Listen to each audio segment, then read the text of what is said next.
Hi guys, I'm Kasha. Welcome to the channel and welcome as always to our coffee times to discuss books in horror. And today I bring you a book review of a YA mystery thriller. We're here to talk about This Book Kills by Ravenna Guron, and it's going to be completely spoiler free. It's coffee time.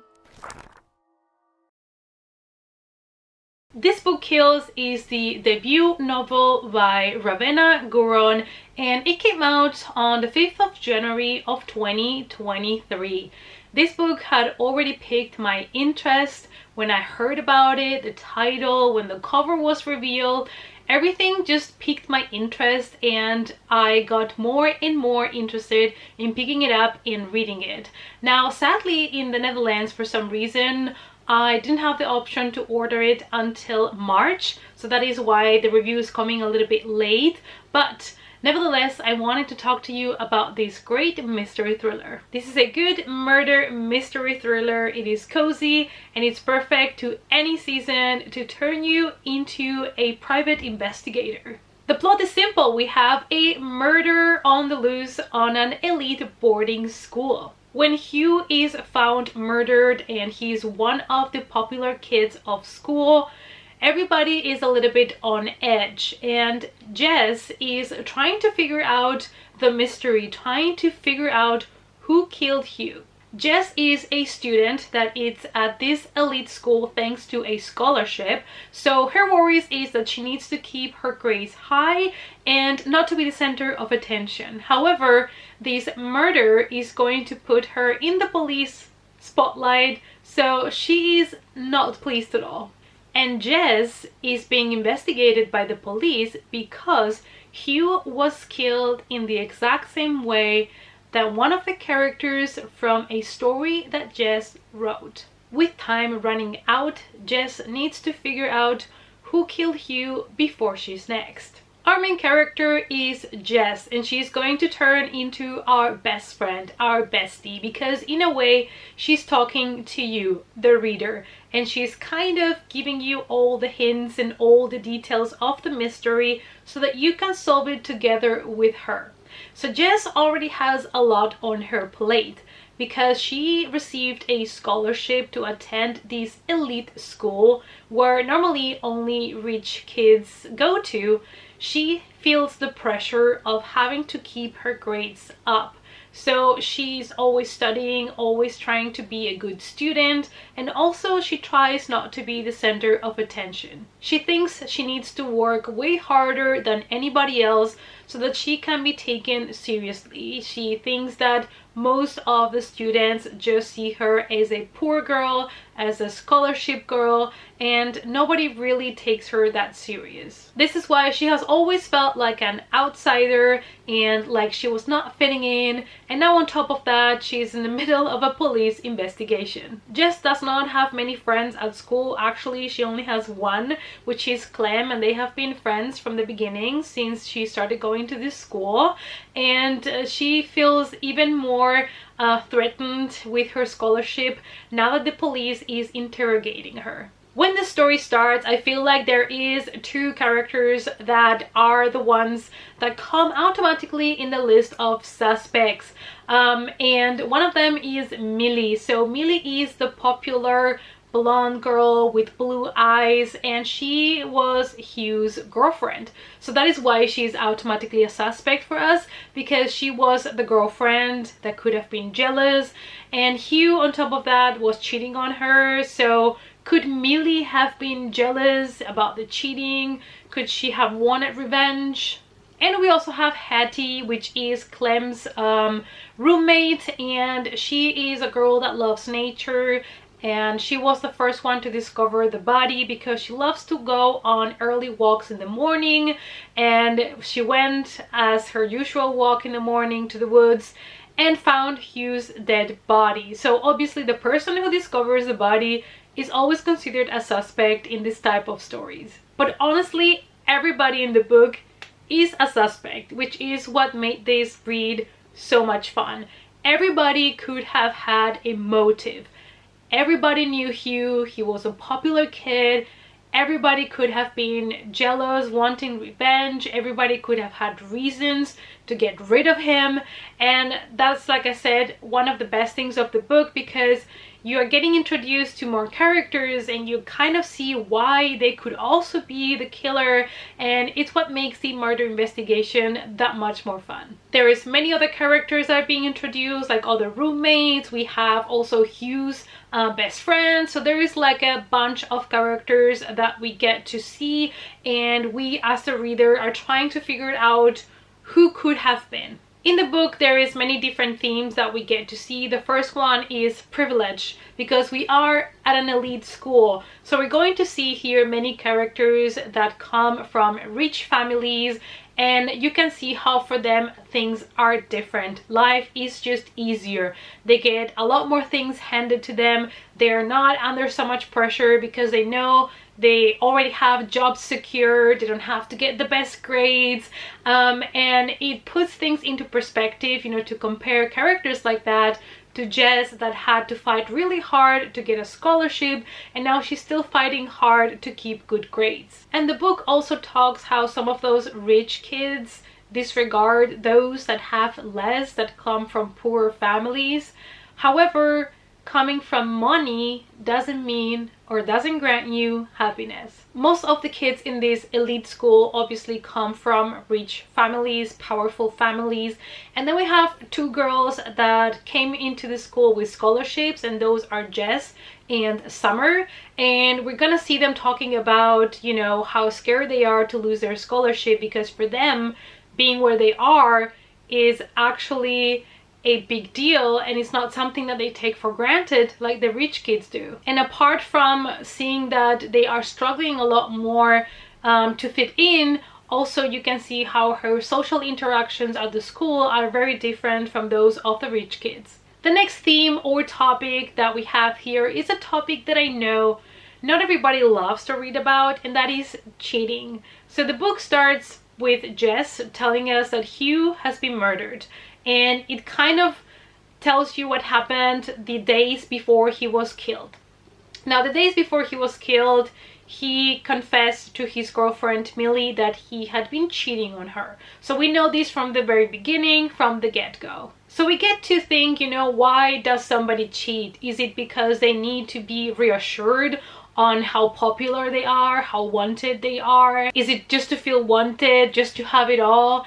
And it's also going to explore the thing of, you know, if he did it to her, he will do it to you, which is something that we've all heard before when it comes to cheating, and which is sadly very true. Of course, through the books, the topic of cheating will come up here and there because it is something that could potentially be considered a motive for murder. The fact that you were cheated on, it could have been jealousy because he was a very popular guy. So this topic does come up a couple of times throughout the book. But at its core, this book is a murder mystery, and it is a great whodunit. The author has always been a big fan of Agatha Christie, and I feel like you can totally see the influence of Agatha Christie's novel in this story. From the way that she sets up the murder, the interviews, the investigation, the potential suspects that are being interviewed, it all felt a little bit like an Agatha Christie whodunit mystery for YA readers. And in this novel, Jess could be a character similar to Poirot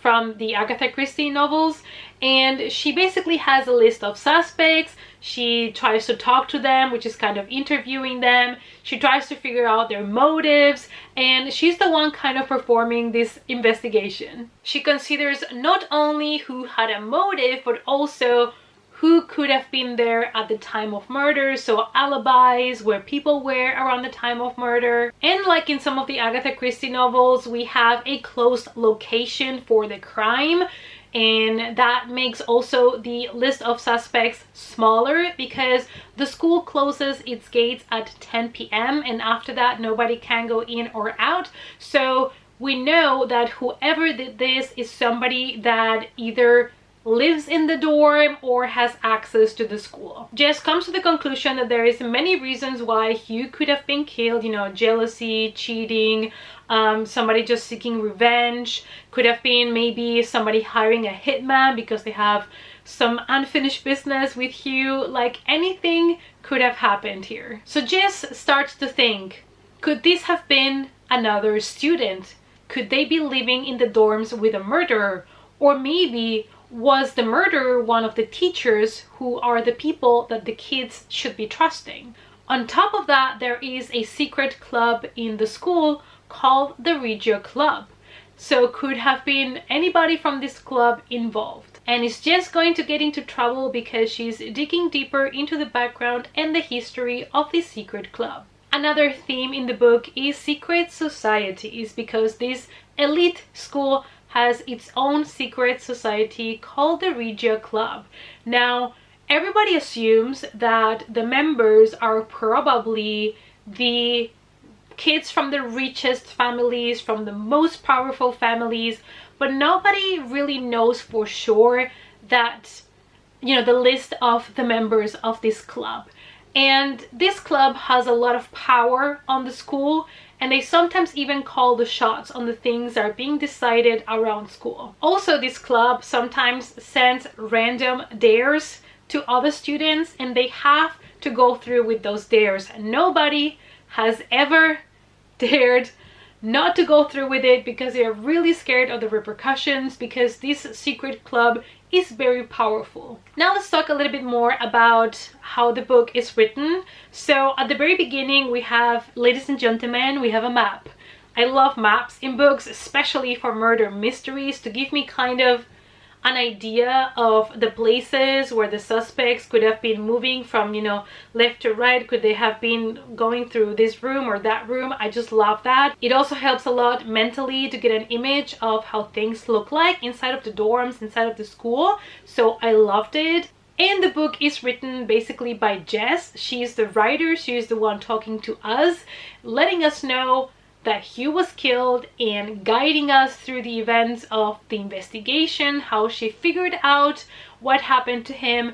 And that is such a unique, and it was such an interesting voice to hear Jess guiding us through the whole kind of murder mystery. We also find many tropes from murder mystery stories, and the author really leans into them and embraces them. We also get many red herrings, and I think that really you could say that this is, as I've mentioned before, kind of like an Agatha Christie, a more modern version of it for YA readers. And it was quite a strong murder mystery novel for being a debut. I really did enjoy it. When it comes to the horror, I would not say that this is the deadliest mystery thriller from 2023, but it is a thrilling mystery with some good bits of tension here and there. But do not come to this one for the horror. If you're looking for horror, this might be a little bit disappointing for you. But it's such a good mystery because there is many clues, there is many red herrings, there is many suspects, and there is all of this you know, investigation going on. And it keeps it entertaining, it keeps it engaging, and as the reader you are kind of asked to figure out who was the killer, and together with Jess you feel like you are doing the investigation yourself with her. And it was almost like a really interactive mystery thriller that had to be solved. So if you love whodunit mystery thrillers, if you love, you know, to have your notes on who could have been the possible killer and stuff, you're gonna have such a blast with this. Ravenna Guron was born and raised in London, and she has made this year her debut as an author with this YA novel, This Book Kills, but she also has a middle grade coming. She's a lawyer with a degree in biochemistry, and she's hoping also to use those degrees and all of that knowledge that she has to put it into her stories. The middle grade that she has coming out this year, I believe it comes out on the 4th of May 2023, and it's going to be the first on a series. It's called The Thief of Farwell, and it's not going to be thriller, mystery, or horror. It's going to be fantasy, but She did such a good job with this book Heels that I am really excited to see what she does with a middle grade fantasy. And what I love about this middle grade is it sounds like we're going to have a main character that it is quite morally gray, so I love that. The main character's family are basically magic stealers and they go on heists. Like, how cool is that idea? And Jude, our main character, is really desperate to prove her family how talented she is, but she decides to steal magic exactly from one of the fanciest places in town. And poor Jude doesn't know that the magic, even though it's very valuable, the magic that she's about to steal, it's also cursed, and now she has put her whole family in danger. In the end, I feel like this book Heels is a perfect YA mystery thriller for people that love Agatha Christie stories, for people that love to solve a whodunit. And even though there is not much horror in the book, it does offer a lot of tension, some really cool twists and turns in the story. And I really love the investigation. I always love when we are investigating a set of suspects and we're trying to figure out who was the killer. Now, in this book, we also do dive a little bit deeper into some relationships, like family relationships, but also some romantic ones. So there's also talk of, you know, boyfriends, girlfriends, love interests, you know, splitting up, cheating, all of those things. So it does have all of that teenage drama a little bit included into the murder mystery. The adults in the story are not quite really involved in everything that's going on. I feel like there was only one main character that was an adult, and that was a private investigator that was working together with Jess in order to solve the murders. But apart from that, the adults in this book are a little bit participating in the main plot. So at the end of the day, if you love mystery thrillers, YA whodunits, this is a must pick up book for you. It's also very engaging, so you are going to work together with Jess to figure out who is Hugh's killer, which makes the experience even more interesting and keeps you want to read. Because for me, this book, I just wanted to sit down and keep reading, basically because I was so connected to Jess and I wanted to work with her to figure out who was the killer. Alright guys, I hope that you enjoyed the spoiler-free review of the book. Let me know down below if you've read it, if the book is on your wish list, if you're planning to read it this year. Let's talk about it in the comments down below. Thank you guys as always so much for watching, and I hope to see you all in our next coffee time. Bye!